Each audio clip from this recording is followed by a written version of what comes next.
Undisputed celebrated his big Thanksgiving performance the only way he knows how. First donating $21 to the Salvation Army, and then upping the ante by donating one to Dak Prescott. Jerry Jones says he donated $21 and then about $115 million in that little bucket right there. So you saying they're going to pay Dak? I'm saying that's about what Jerry's about to break Dak off with this offseason. I tell you what, he better get Dak. Dak better give him a discount so he can get Lawrence. That's who they really need. That's the key to this offseason for them. I actually think he donated $21,000 afterwards. Didn't he get fined for doing that? Did I read that? And then he went out and donated $21,000. Last year he did, but I think this year as well. I think, well, he's probably going to get fined for at least one of these. I am curious because the refs flagged Dak. Dak's like, I didn't do nothing. I got picked up by this big-headed monster. Like, we all know who's paying that. Jerry's paying that. He's so happy right now. He'll salary cap violation, man. What are you alleging? Okay. What are you alleging? That envelope, that envelope in over there. That ain't alleging nothing. What up, Steve?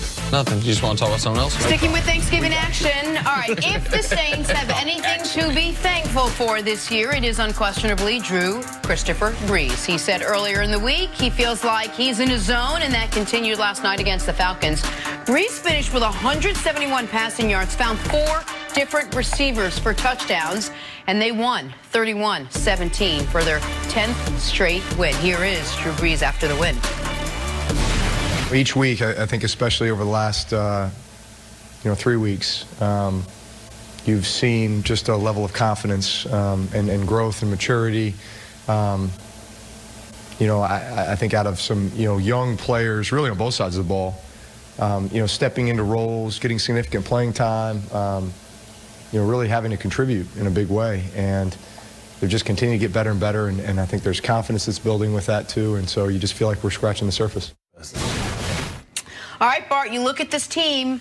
Everything seems to be clicking right now. Is this the best team in the NFL or on their way towards being?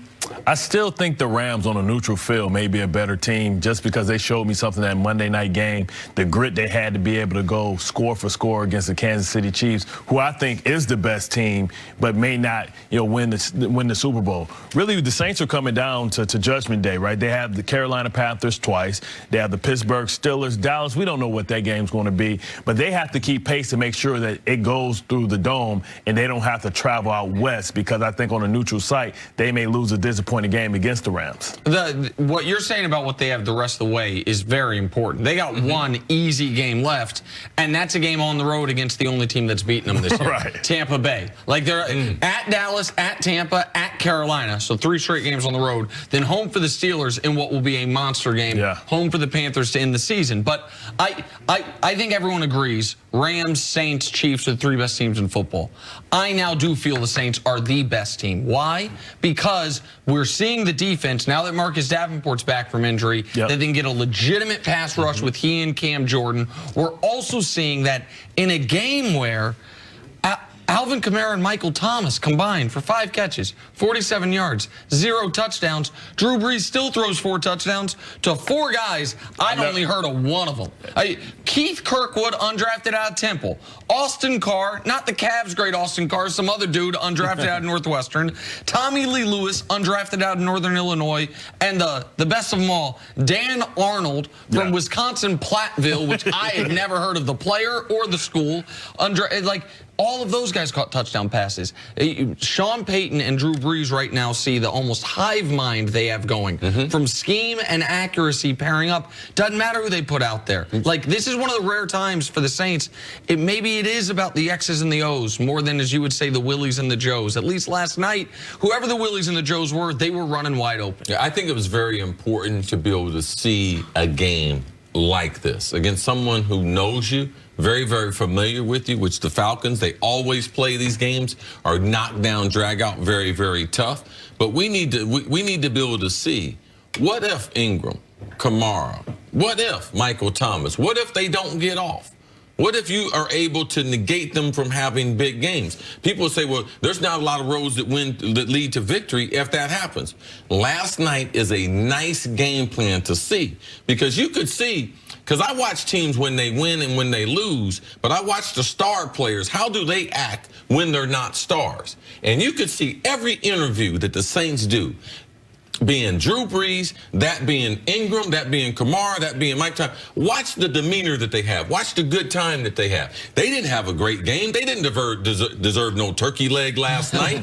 But it just tells me something about how much they enjoy being together. And sometimes the team players say it, you know something, it don't matter. Well, let me tell you something. Unless you win it in a big way, those stats, they do matter. So it was nice to see, Bart, this team play well without their stars putting up those huge numbers. Exactly. And what happens is the best tape to have is teachable tape when you have a victory. And you look at what Atlanta was able to do. They were able to move the ball up and down the field. You talk about 4 turnovers. So now you get to take that defense that's playing well, maybe start reading some of the press clip and start feeling good about themselves. You give them teachable moments. You messed up here, you messed up there. Yes. So now you keep them on edge, because what you don't want them to do is get lax, because you can win 10 in a row and get comfortable. And the same thing that make you laugh, make you cry. You know, things that happen that I said all the time. You know, when you win, you're so happy because you won. Things that can make you lose get swept under the rug. Jeff Van Gundy would always say, do not ignore in victory what you wouldn't ignore in defeat. Right. And that's what you're saying, is don't Exactly. just because the result was good, don't act like you played a perfect football game. But what we are seeing, Jenna, is this Saints offense is so good, it's making the other team's offense worse. We are seeing guys, Julio, who is obviously a great player, against a different team, maybe he gets down in the red zone as opposed to trying to fight for an extra 4 or 5 yards, end up fumbling the ball when he gets helicoptered. They're not going for 6 fourth downs, half of which are early, because you feel like we have to match scores. Like they put so much pressure on you even when they're on the sideline. That's what the Saints offense does. That gives them an enormous edge. And I said this a few weeks ago, they are not only prepared for right now, they are prepared to make this year the run. They have a backup quarterback if something happens to Drew Brees. They went out and they got Teddy Bridgewater. They wanted to bring Des Bryant in.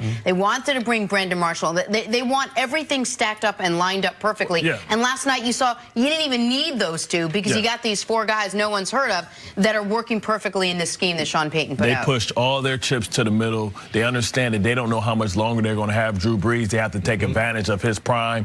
And, you look at, they gave up their first-round draft pick for Davenport. They went out and made the moves for Eli Apple. So they're all in right now to try and win. And, you look at Eli Apple and building confidence, right? We've tore him down so many times. They're building him back up. He's around a lot of his alumni, a lot of his Ohio State, teammates. So they're telling him that you can. And then how do you inject confidence into a player? You put him on the best player and say, we believe in you. Understanding that, you can always change the game plan. You know you have the offense is really not a threat, but he don't know that, right? It's kind of like telling your son that shoot the ball and you move the basket. He don't know you moved it. He's like, oh, you're great, but he believes it. It's not about believing is a powerful thing. And it works. Exactly. And it really works. It's nice to see with the Saints. Let's not forget though where this team came from.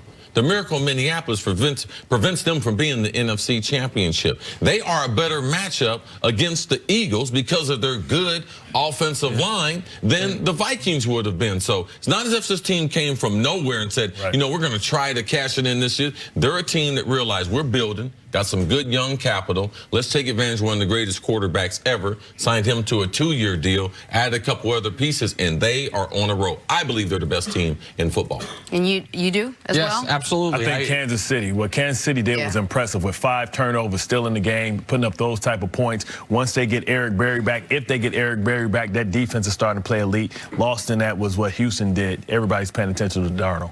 All right, Bart, stick around. Got to take a break. Coming up, how dangerous are the Cowboys with the Z?